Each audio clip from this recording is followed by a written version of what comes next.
Olá, bom dia. Bem melhor da gripe, às 4h30 da manhã, estamos fazendo a gravação desse vídeo para o nosso canal Guia dos Perplexos, na sequência da série A Construção do Império, que pretende mostrar como se formou, a partir da manipulação da Bíblia e de outros meios, a mentira, o assassinato, a hipocrisia, a corrupção, aquilo que nós chamamos OTAN, Organização do Atlântico do Tratado do Norte, e Organização do Tratado do Atlântico Norte. É impossível, parece, para quem vê hoje, né, essa guerra entre Rússia e Ucrânia, imaginar que isso tem origem na Bíblia, que a Bíblia foi usada, que foi manipulada, que foi adulterada para isso.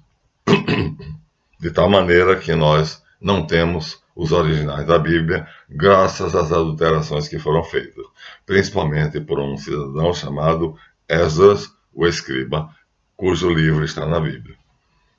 Então, a minha intenção é mostrar que é preciso recuar muito até o passado para poder encontrar respostas para o presente. E, ao mesmo tempo, mostrar para vocês como é que pessoas inocentes foram usadas ou outras que já tinham tendências para isso, né? Então, o último vídeo gravado foi sobre Moisés, anterior Abraão, e o que nós gravamos sobre Moisés, na verdade, coincide exatamente com o que está aqui, a lei de Moisés, que é o original hebraico, ou com o que está aqui, a Bíblia de Jerusalém. Mas não coincide com o que está aqui, que eu vou deixar para o terceiro capítulo.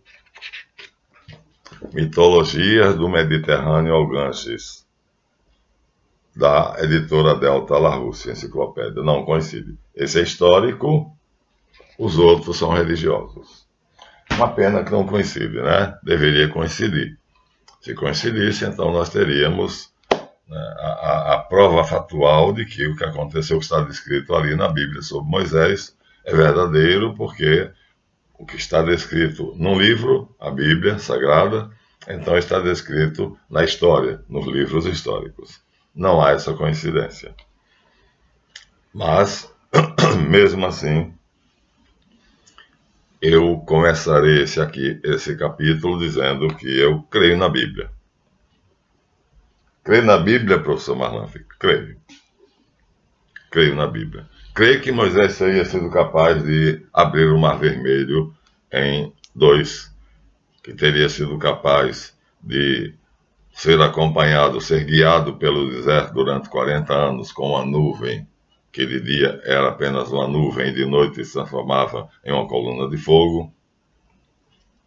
Mas o Senhor, com a sua, como o Senhor diz, o seu critério, o seu rigor lógico, então acredita naquilo que é escrito no livro de religião e é igual às epopeias, fantasias lendárias de outros povos. Bem, tenho minhas razões e vou expô-las nesse vídeo. Entretanto, vamos agradecer, né? Pouco a pouco estamos crescendo os inscritos. O nosso Colégio do Mago Caldeu já reúne 12 membros, todos muito interessados. Então, vocês sabem que o Colégio do Mago Caldeus é a inscrição que se concede àqueles que querem mais dados sobre cada um desses vídeos, que se chama, no total, Projeto Caribou ou Curso de Reeducação de Adultos.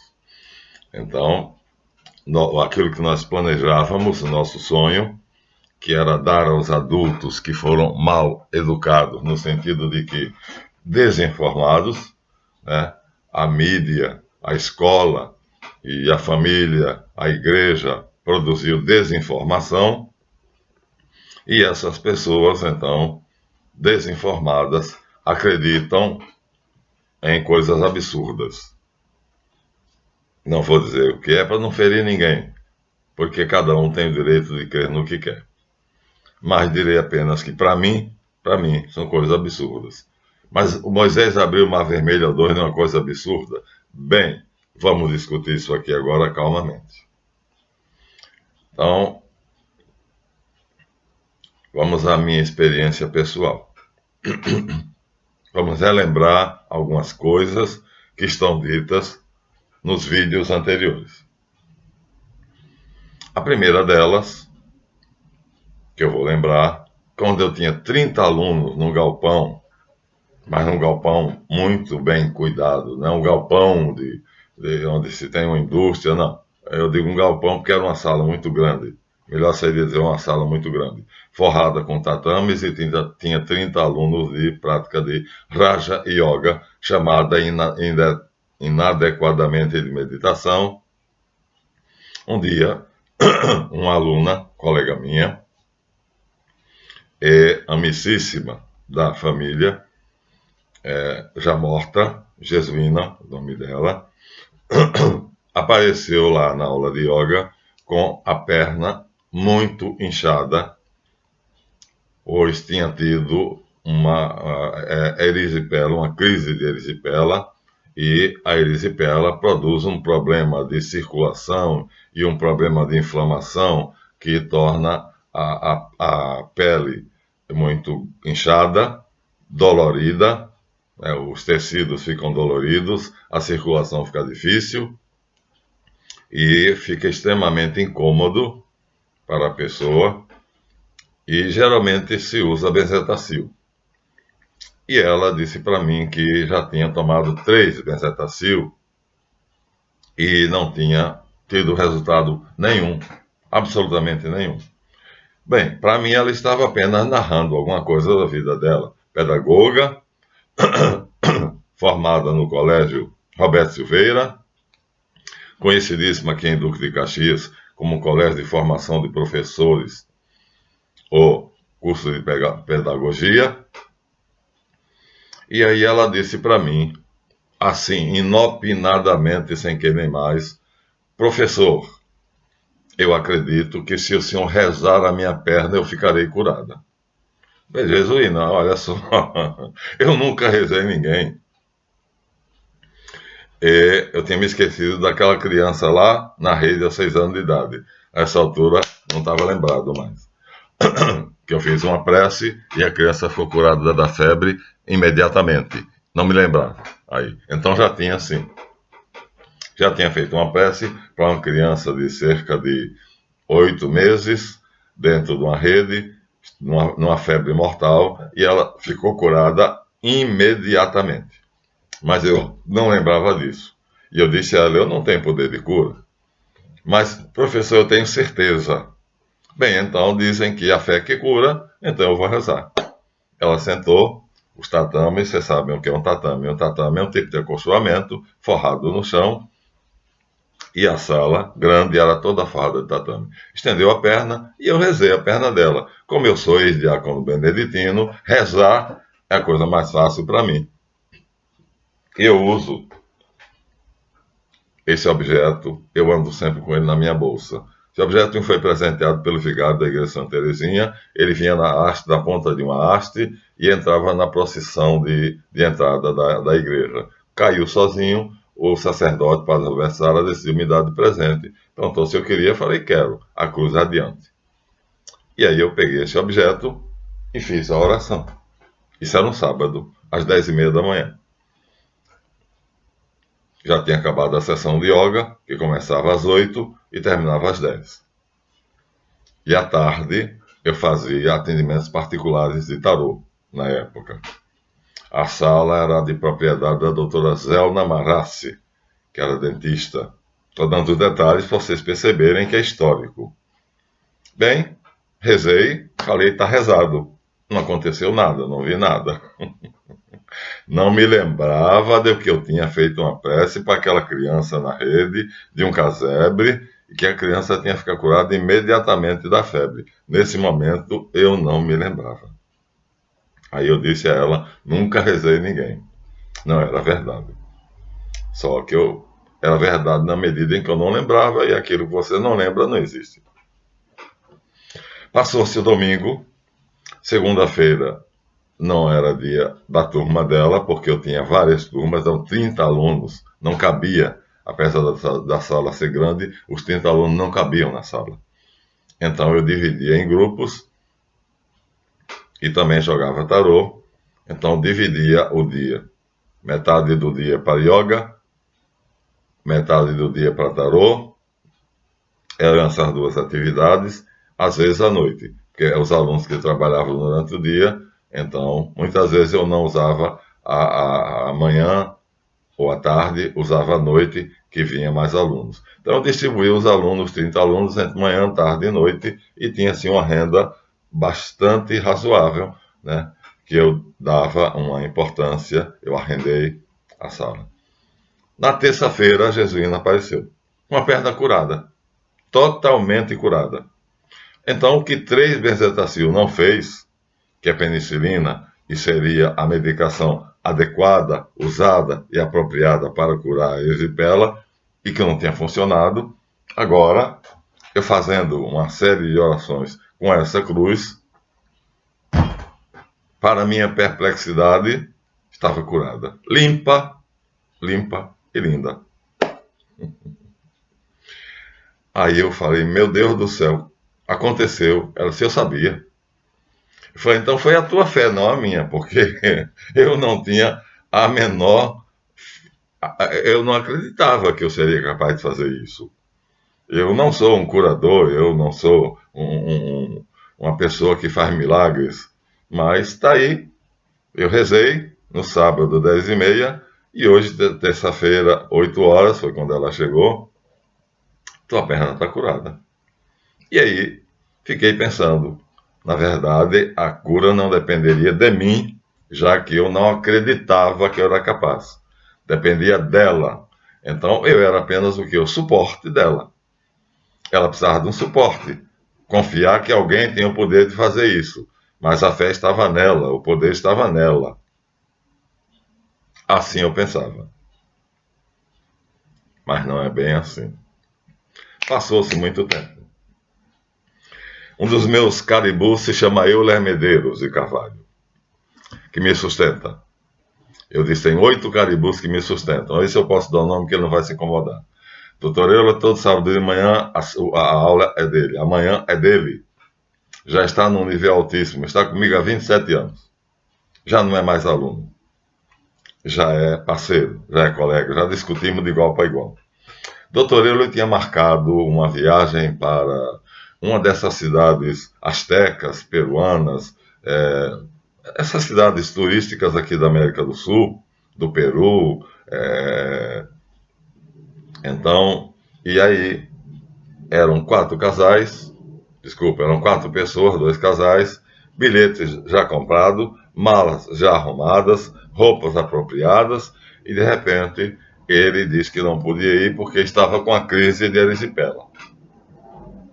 Vou ter de cancelar. Ele me disse mais ou menos na quinta-feira, no sábado ele viajaria. E eu aí disse a ele, no sábado de manhã eu farei uma oração para você. Assim, ó, ele lá em Cabo Frio, é onde ele mora. E eu aqui, ele é médico, homeopata, meu aluno, meu amigo, meu caribu, portanto, que me sustenta. É um dos 8 que me dá os proventos que eu necessito para viver uma vida digna. Obrigado, meu amigo. Foi que me deu essa luminária, foi que me deu esse microfone, e está sempre me socorrendo com alguma coisa que a gente necessita, principalmente agora que nós estamos na campanha dos donativos. Então, sábado de manhã, ele atendendo pelo Skype, a tela do Skype é maior. Estou usando Skype porque o Skype é maior. Quando a gente faz chamada de vídeo por Zap, a tela é menor. Por Skype é maior. Falei para ele, senta numa cadeira de maneira que você fique de lado para mim. Eu fique vendo você de lado.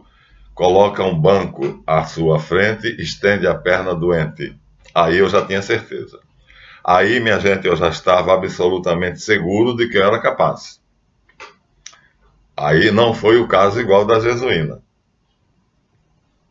Eu sabia que eu era capaz. E que isso era capaz no sábado, porque eu soube na quinta, mas marquei para o sábado. Ou seja, foi-me dito que no sábado eu teria essa capacidade. Engraçado, né? Então, assim aconteceu. Ele sentou na cadeira, assim como eu estou vendo vocês, imaginando ser sentado numa cadeira, né, na lateral, né, de lado, para mim, e com o pé estendido, apoiado no banco. Enquanto isso, a esposa dele e o casal amigo estavam na dúvida se cancelavam ou não cancelavam a viagem para Acapulco, eu vou dizer Acapulco, mas não era Acapulco, Tiahuanaco, qualquer dessas cidades turísticas aí, daqui da América do Sul ou América Central. Eu sei que ele estava desolado porque tinha economizado dinheiro, tinha comprado roupa, tinham se programado, era uma viagem de férias, ele ia relaxar, pois a vida de um médico, principalmente de pronto-socorro, é uma vida muito atribulada, vê muita coisa feia. E aí ele botou a perna, estendeu, eu olhando para eles como estou olhando para você, peguei a cruz de ferro e mais uma vez falei: se concentre e feche os olhos. Ele se concentrou, fechou os olhos. E eu fiz não a mesma prece que fiz para a Jesuína, porque cada caso me vem uma comunicação do além e eu obedeço cegamente aquilo. Eu sou instruído. Eu recebo a informação daquilo que os russos chamam a fonte cósmica da informação e que Madame Petrovna Blavatsky chamou de registros acásicos, né? Mas eu chamo também de Javé, ou chamo de o Logos, o verbo. E eu, com toda certeza e toda confiança, fiz a prece. Terminada a prece, nada tinha acontecido. Ora, é exatamente como com a Jesuína. Aí ele disse: não aconteceu nada. Eu falei: não se preocupe. Viaje. Vou viajar sim. Vai viajar sim. Vai ficar curado. Mas, olha, se não ficar, eu vou ficar no hotel enquanto não vou dizer o nome da esposa dele, que ela não me autorizou, nem sei o nome do casal. Enquanto eles vão viajar e tirar fotografias e visitar lugares, eu vou ficar no hotel sem fazer nada.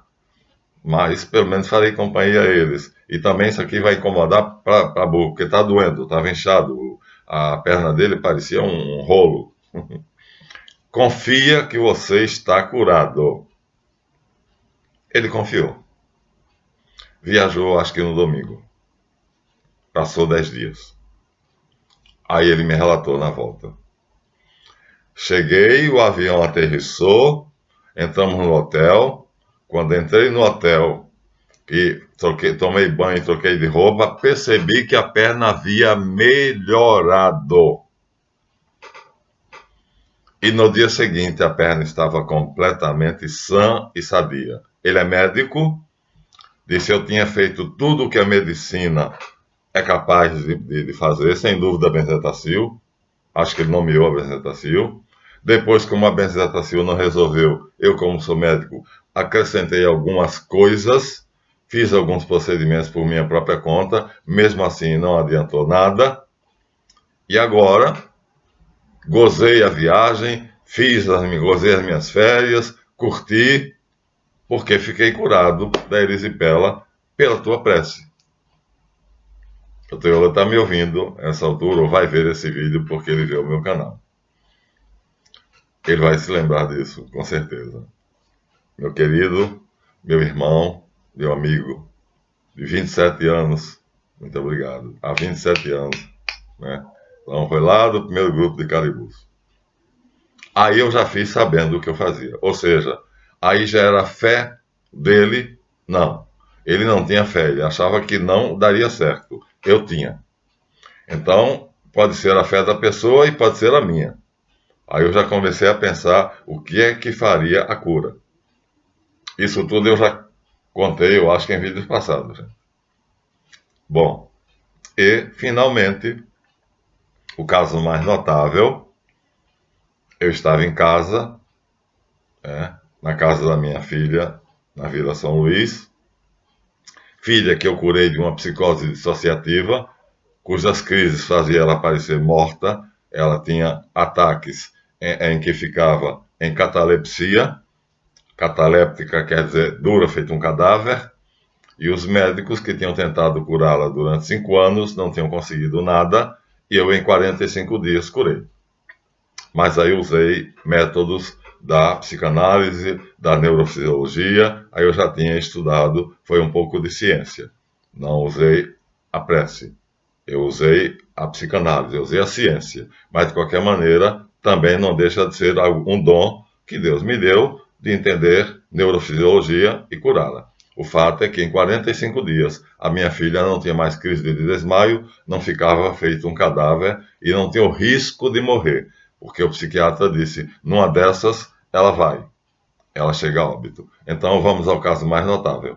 Doutora D, vou chamar assim porque ela não me autorizou a dar o nome. Irmã de uma cliente minha antiga, de 27 anos atrás, que é professora como eu, e que confia cegamente em tudo que eu faço. Todo mês vem até aqui para alguma coisa. Oração, tarô, cabala. E telefonou para mim, eu estava na casa da minha filha, estava fazendo esse trabalho de cura da minha filha, Vila São Luís, não estava aqui na Vila do Parque Lafayette. Recebi o telefone dela às 4h30 da tarde, dizendo, professor Marlanf, a minha irmã, doutora D, está perguntando se o senhor se dignaria vir até aqui para rezar por ela. Eu falei, ela está doente? Sim, há 6 meses. E eu falei, tudo bem, deixa eu pegar o meu arsenal de feiticeiro, que inclui a cruz, mas inclui também uma porção de coisas, incensos e bastões. Aí, quase que eu disse o nome. A minha colega professora começa também com D. D, parece que é o nome de toda a família, começa com D. Como a minha começa com M. Marilena, Madiana, Marilena, Marlito, Marlete, Miracilda, Marlanf, Márcia, Marcona, Med, Marciano, Marcel, Maurício, Marcrinice e Mônica. Então, tem pais que têm, assim, a mania de fazer os filhos tudo com um nome, uma inicial para todo mundo. Então, no caso dela é D. Então, a minha colega professora é D e a doutora, amiga dela, é D. Trabalha no Hospital de Saracuruna. É dermatologista. E aí, disse assim para mim, a minha amiga, mas não traga nada desse material porque ela é católica fanática. E se você trouxer alguma dessas coisas, já contei isso, está contado aí a cura, é um vídeo. Esse foi o caso mais notável. E aí, eu falei, o que é que eu vou fazer então? Orar. Então, vou rezar, simplesmente. Vou rezar, vou levar a cruz, mas não sabia nem onde estava a cruz. E eu fiquei tão atrapalhado que, ao invés, porque eu estava na casa da minha filha, e na mudança eu não sabia ainda, não tinha desarrumado ainda todas as coisas. Então, ao sair, ao passar por um instante, aquela que está atrás de mim, aquelas estantes estavam lá montadas, eu peguei um breviário. Breviário é o nome que se usa, que se dá a um livro que se usa no mosteiro, que a gente faz as orações, 9 horas da manhã, meio-dia, 3 horas da tarde, 9 horas da noite.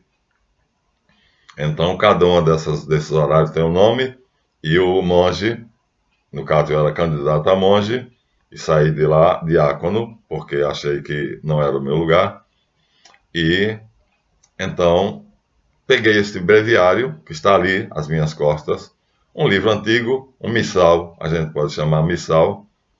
Peguei um missal, botei debaixo do braço e fui. Quer dizer, fui não, ela veio me buscar. A minha amiga professora veio me buscar, eu fui. Quando cheguei lá, encontrei a família toda reunida na sala, o que é um absurdo, porque um processo de cura geralmente se faz só entre o terapeuta e o doente. Mas a família estava ali na casa deles e eu não podia botar eles para fora. Mas foi o caso mais notável. Está gravado e ainda recentemente tive contato com a minha queridíssima ex-paciente, que é médica dermatologista. E aí a família estava ali e eu perguntei onde está a doutora doente. Está no quarto, né? Não era a casa dela, ela estava na casa dos pais, deitada na cama de um sobrinho dela que mora com os avós, deitada na cama de solteiro do garoto. E aí eu falei, então eu vou até lá. E a família foi toda, umas 8 pessoas. Então, esse fato eu tenho 8 testemunhas. E aí, vou dizer já por que eu estou contando tudo isso, gente. Tem uma razão. Por que eu estou inserindo isso na vida de Moisés? Acho que vocês já desconfiaram. Se eu pude, ele também pôde. Mas só que ele pôde muito mais do que eu. É isso que eu estou querendo dizer. E vou dizer claramente. Chegando lá, nem cadeira me deram. O quarto estava simplesmente com a cama, ela deitada, teve um choque, um trauma e ficou paraplégica. Ou seja, imóvel da cintura para baixo. Não conseguia mover as pernas. E eu não tinha nenhuma cadeira, a família toda em roda fez um semicírculo em volta, curiosa para saber o que é que eu faria. Sentei no chão na posição de yoga, abri o missal e li a consagração. Você sabe o que é a consagração? É aquela cerimônia que o padre pega o cálice, pega a hóstia e abençoa e diz: e vinde Espírito Santo e transformai essa substância no corpo e no sangue de Jesus Cristo, nosso Senhor. Eu comecei a ler aquilo ali. Enquanto eu lia, ela adormeceu. Adormeceu profundamente. Dormiu. A tal ponto que não se percebia a respiração dela. Aí a mãe dela disse: minha filha morreu. Eu falei: não, está dormindo. E de repente eu comecei a sentir nos pulmões uma sensação de frio. Essa sensação de frio, quando eu olhei para o meu peito, comecei a perceber bolinhas azuis e rosas me envolvendo na região do tórax. Em hebraico, ar é pneu. E pneumonia. E aí eu estava com, vamos dizer, os pneus, os meus pulmões cheios de algo. É o santo pneuma, o Espírito Santo, estava nos meus pulmões, me enchendo de força. Senti aquilo com toda a nitidez, deixei o breviário no chão, levantei, botei a mão na cabeça da doutora D e disse o que eu já repeti várias vezes: doutora D, eu te ordeno para a glória da Santíssima Trindade, para a maior honra e glória de nosso Senhor Jesus Cristo, que levanta-te dessa cama e anda. Disse isso com toda a convicção e certeza. Eu sabia que eu podia, porque aquela força que estava no meu pulmão era uma coisa que me dava uma sensação de poder imensa. Então veja, isso podia acontecer com Moisés, podia, e muito mais. Estou dando pequenos exemplos de pequenas coisas comparadas com o que ele teria feito. Então, creio que ele pode ter abrido o Mar Vermelho, creio, porque se eu fiz isso, pequenas coisas, ele pode ter acesso ao que nós mostramos ali. E aí, para nosso assombro, poucos minutos depois, voltei, não fiquei mais sentado, fiquei em pé, ela abriu os olhos, moveu as pernas, sentou-se na cama e saiu andando. Pronto, assim. Do mesmo jeito que Jesus disse ao paralítico: pega teu catre, vai para tua casa andando e pronto. Assim. Fiquei maravilhado, não perplexo, porque eu sabia que ia conseguir. Não foi como no caso da Jesuína, outro caso. Agora não passei o nome da doutora. Ela não me autorizou a isso, nem ela, nem a professora amiga minha. Então, veja, uma maravilha. Uma pessoa há 6 meses paraplégica, imóvel, portanto, da cintura para baixo, sem conseguir movimentar as pernas, fazendo tudo ali, com fraldão, comida sendo dada ali. De repente eu sinto, fazendo uma oração, não estava nem com a cruz, estava só com o breviário, que é o missal, boto a mão na cabeça dela e digo, em nome de Jesus Cristo e da Santíssima Trindade, levanta-te e anda, e ela levanta e anda. Aí, quando eu leio aqui nesse livro, que Moisés se encontra no Horebe com um anjo dentro de um arbusto de fogo, e o anjo revela um detalhe do nome dele que não tinha revelado a ninguém. Todo mundo sabia, pensava que o nome do anjo era Javé. Javé se representa por 4 letras, Yod, Re, Val, Re. Mas essas 4 letras podem ser intercaladas por outras letras. Nós só pronunciamos palavras com vogais. Por exemplo, casa, mesa, bola. Mas acontece que a maioria das línguas estrangeiras, o alemão, o tcheco, eles têm a possibilidade de ter sílabas sem vogal. Nós estudamos, eu como professor de português, que em português o que constitui a sílaba é a vogal. Então não existe sílaba sem vogal em português. Mas, quando eu digo pneu, por exemplo, eu não digo pneu, como as pessoas ignorantes falam. Quando eu digo advogado, eu não digo advogado, como algumas pessoas ignorantes falam. Por quê? Porque eu aprendi na faculdade, e já sabia antes, que eu era professor muito antes, desde 16 anos, que esse P não está seguido de um E, que esse D não está seguido de um E, portanto não pode ser pronunciado advogado nem pneu. Tem que ser só o P. É preciso treinar para poder dizer pneu. É preciso treinar para poder dizer advogado. Advogado. Advogado. Não advogado, nem pneu. Pois bem, existe um cidadão que foi secretário de 5 ou 6 governos americanos, chamado Brzezinski. Se você ver o nome dele, Brzisnki,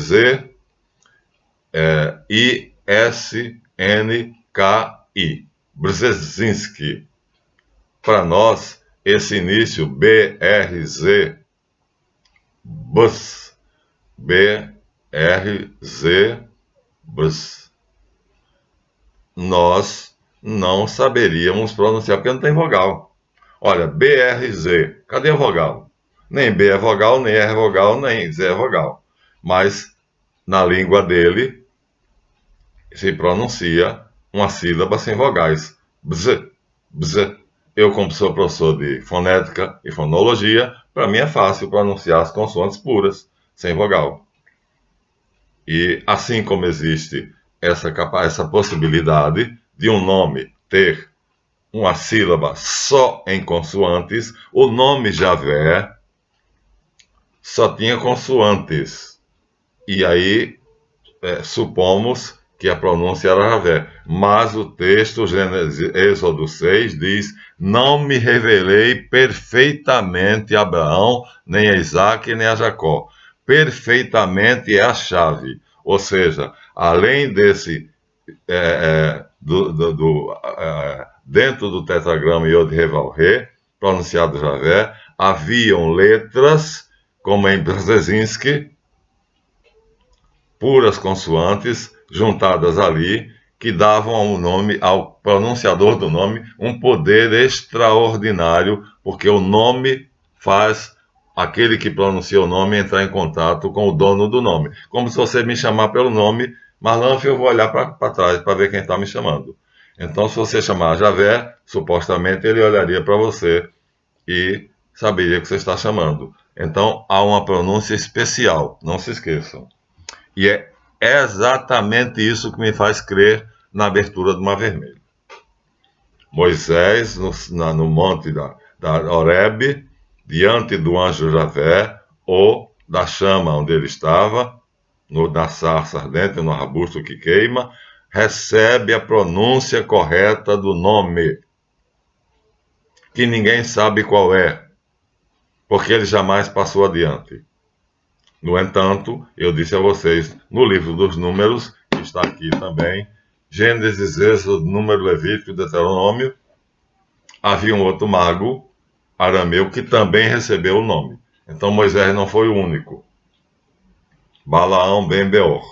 E Moisés manda covardemente matar Balaão, já disse isso no capítulo anterior. Que também recebeu o nome completo, o nome com as sílabas que nós não sabemos quais são, e não tem cientista do mundo que saiba. Então, olha o detalhe, a tradução é que é o problema. não me revelei perfeitamente a Abraão, nem a Isaque, nem a Jacó. Mas a você eu lhe direi o meu nome, Javé. Javé, não, está escrito Yod-Hê-Vav-Hê. Como se pronuncia, é o que ele disse a Moisés. Então ali, Moisés recebeu a pronúncia correta do nome chamado inefável. Inefável porque ninguém sabe qual é, porque é um nome que está acima de várias dimensões e que controla todas essas dimensões. Então, agora eu pergunto a vocês, o que eu disse a meu respeito sobre essas pequeninas curas é nada diante de um homem erguer o braço, levantar um cajado e dividir o mar vermelho ao meio, num caudal imenso, uma parede d'água de um lado, uma parede d'água do outro, os hebreus passarem pelo meio. Sim, é notável, mas é possível? É.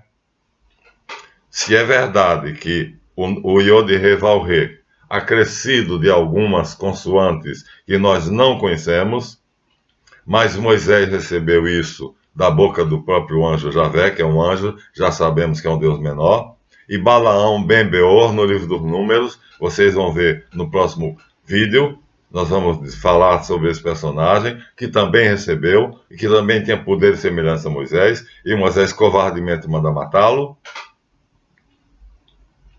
Então, se eu recebesse essa pronúncia, eu seria capaz de, ao chamar Javé por esse nome, como Shazam, assim, né? Abracadabra, automaticamente eu me uniria à inteligência dele, ele unir-se-ia à minha inteligência e eu teria o poder dele. Javé é o anjo mais poderoso do universo. Aí agora eu posso duvidar que com o poder desse anjo Moisés não teria capacidade de abrir o mar vermelho ao meio? Não, não posso. Veja, estou sendo razoável, estou usando pequeninos exemplos de coisitas minúsculas que eu fiz, não envaidecido por elas. Porque não é por vaidade que digo isso. Digo isso apenas para testemunhar que existe um poder supremo, que existe um poder espiritual que domina todas as coisas e que faz acontecer aquilo que ele quer que aconteça, como ele quer que aconteça. E ele quis que o Mar Vermelho fosse aberto ao meio. Portanto, creio firmemente que Moisés abriu o Mar Vermelho ao meio, usando a pronúncia do nome corretamente.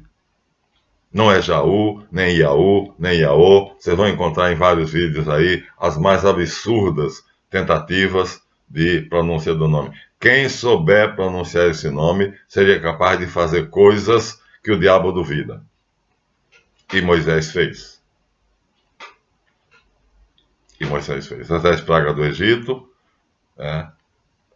as curas de leprosos que Jesus também fez, mas Jesus é Javé encarnado. Então ele tem o poder em si.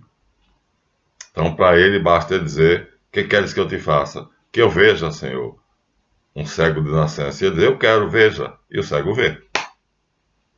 Para ele basta dar uma ordem. A natureza obedece a ele, foi ele quem fez a natureza. Então ele fez uma árvore do jeito que é, ele pode dizer, ela entorte-se, e ela se entorce. Ele ia passando por uma figueira e não encontrou frutos, e ele tocou na figueira e disse: nunca, jamais alguém coma fruto de você. E a figueira secou. Mas não secou na hora.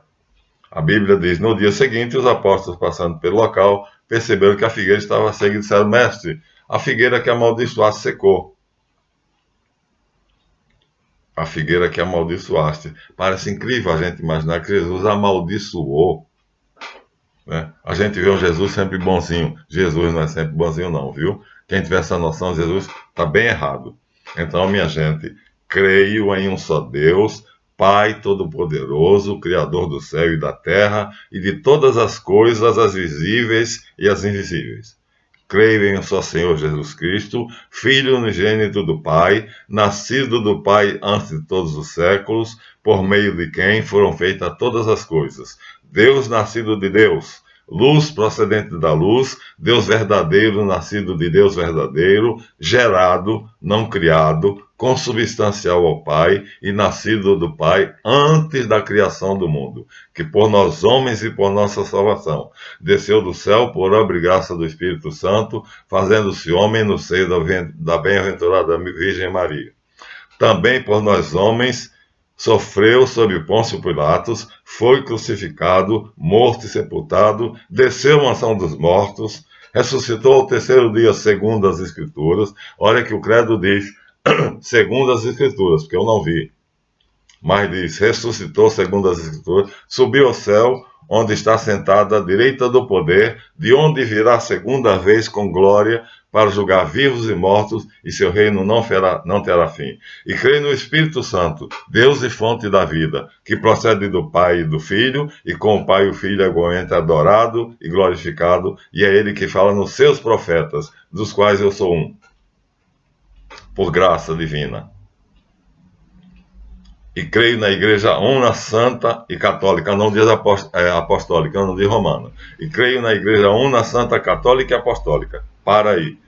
Então qualquer um pode usar o credo, né, minha gente? Porque não fala de romana. O Papa de Roma não está no credo. Creio na Igreja Una, Santa, Católica e Apostólica. Acredito que os pecados são perdoados no batismo e espero a vida que durará pela eternidade. Amém.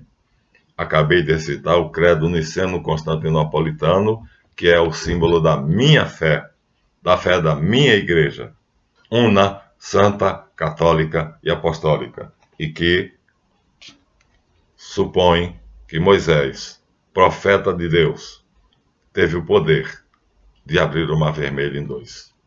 Como eu, me foi dado o pequeno poder de dizer à doutora D, levanta-te e anda, em nome de Jesus Cristo. E ela levantou e andou. Qual é a diferença? A diferença é de quantidade. Porque abrir o mar em dois, vocês vão de convir que não é a mesma coisa que botar a mão na cabeça de uma pessoa e dizer levanta-te e anda. Mas não deixa de ser notável uma pessoa ser paraplégica, ou seja, ficar sem a capacidade de movimentação, portanto a coluna vertebral, a ligação entre os nervos da coluna vertebral, os terminais nervosos com as pernas foram interrompidas, e eu restabeleci com uma palavra, apenas mandando, apenas dando uma ordem. E Moisés fez o quê? Estendeu o braço, levantou o cajado e deu uma ordem. Olha, o processo é o mesmo. Por que eu duvidaria? Me digam. Creio. E é grande a minha fé. Que Deus continue me concedendo a graça de mantê-la pura, santa e imaculada. E no próximo nós teremos agora o Moisés histórico. Aqui nós temos o Moisés histórico. Mas eu precisava de dizer isso, para mostrar a vocês que o Marlanf crente não crê sem motivos. E esses motivos não é de ouvir falar, é de eu mesmo ter feito. E até a próxima, que eu vou em frente.